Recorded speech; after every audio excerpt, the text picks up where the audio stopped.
We did exactly the same with the ocean fishery. We created individual transferable quotas for fishermen. Now the interest of the fishermen was to see that the fish stock was as healthy and productive as it possibly could. And what were dying fisheries started to become recovering fisheries. There are two places in the world today that have recovering fisheries, New Zealand and Iceland. They are the only two places in the world that use property rights as a means of managing the resource.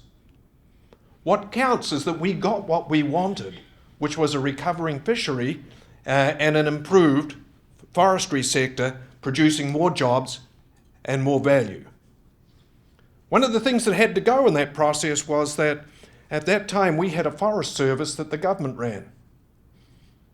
And it used to do all of the work on maintaining the forest and doing all the silviculture work and doing all the replanting after it had been harvested and everything like that.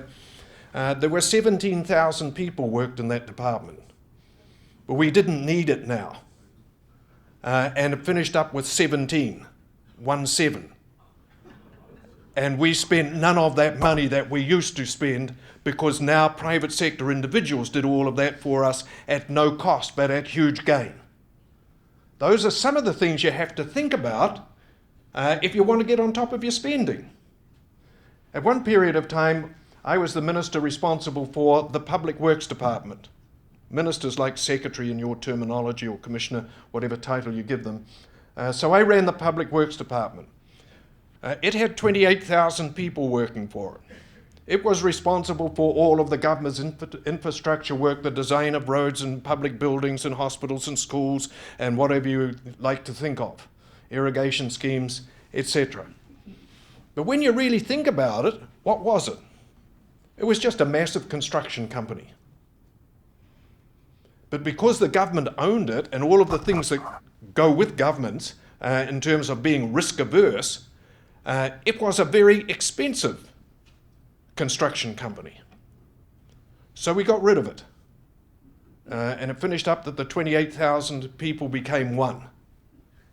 And we started to go out into the private sector and use the private sector to build these things. We'd set the specifications and everything like that and do it in exactly the same way as we had before. Here's what's interesting. The cost of those public works schemes dropped by nearly 40%. So we didn't just take that 40% as savings, we did 40% more. And when we went back, even though we had laid off 28,000 people from the government sector, there were more people working in that sector of the economy before by about 20%, because we were doing more work. All of that, of course, adds to the coffers of the government in terms of revenues coming in from that increased economic activity.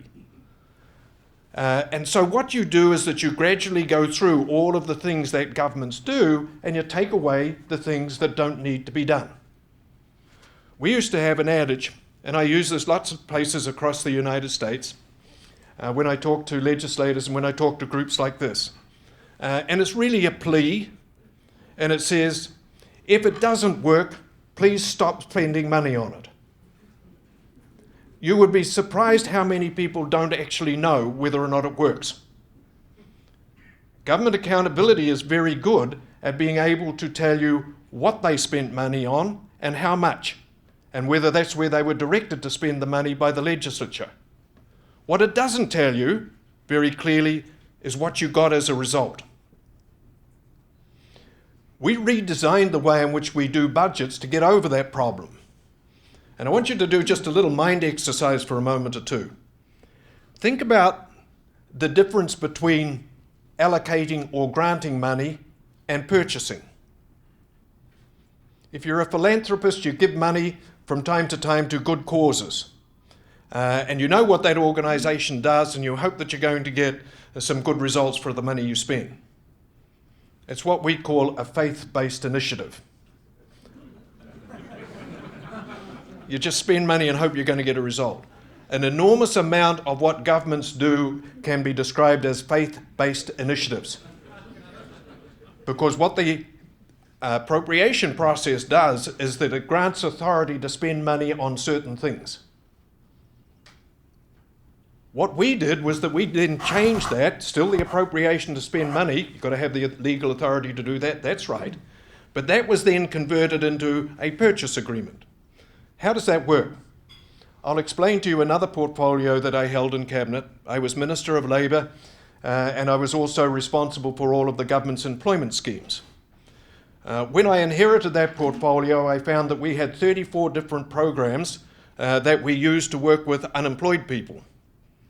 They had been audited all ways you can possibly imagine, many, many times over. Was the program getting all of the applicants that it wanted? Did people like being involved in it? Was it spread over the different needy places throughout the community, etc.? What's the one thing they didn't measure?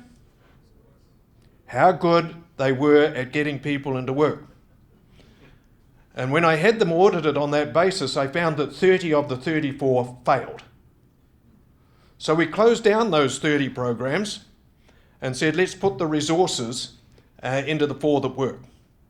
Now, under the old system, that resource would be allocated on the basis of so much money would go to the program. One was called Job Plus, one was called Job Experience, so much money to Job Experience, etc.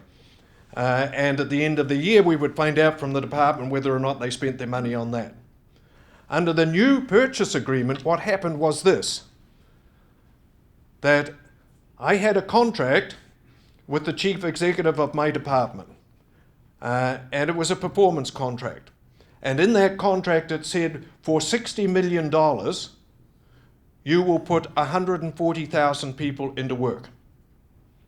56% of them have to be long-term unemployed. 25% of them have to be our native Maori people. 16% of them have to be people with disabilities. 7% of them have to be people with social problems. They have to be dispersed across the country, but they have to be concentrated in the areas of greatest need.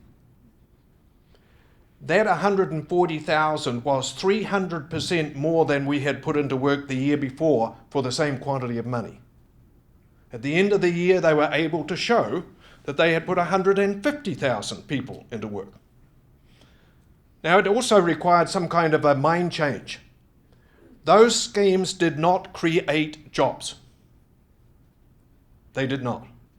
That's what we thought we were trying to do in the past, use these schemes to create jobs. What they actually did was that they helped to improve the employability of those people. And you can do that, help to improve their employability. You are going to fail if you think you're going to go out there and create jobs. That equation that I talked to you about before is what creates jobs, investment occurring. This other process is about helping people that have been dislocated in the job market by one mechanism or another.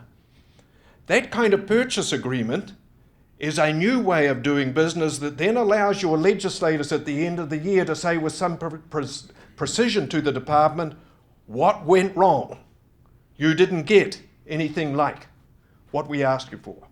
For example, if you wanted to spend money on remedial reading, what you would write into a performance contract is that by the end of this year, for this quantity of money, we expect another 10% of children to be reading at their biological age. That's an outcome. It's measurable and it's valuable.